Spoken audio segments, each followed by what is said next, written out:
For today's video, magluluto po tayo ng adobong kangkong. Ayan, kangkong po yan.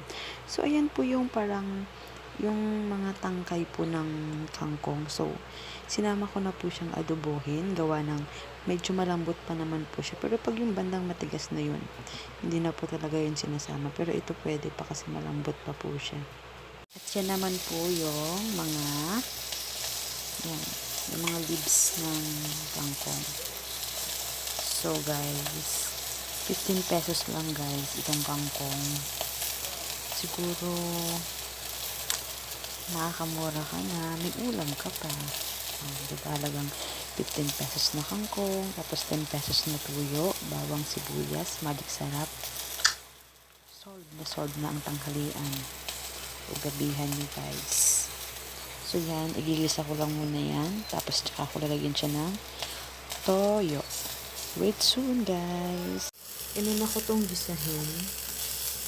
Ito. Kasi mas matigas siya kumpara din sa mga dahon ng kangkong, diba?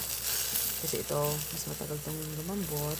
Kasi dun sa mga dahon. Kasi yung dahon mga siguro seconds lang malambot na. Ito kailangan siguro mga 1 minutes bago siya lumambot kasi matigas talaga yan siya guys. So Ano galing na? Ba ano? Wala na?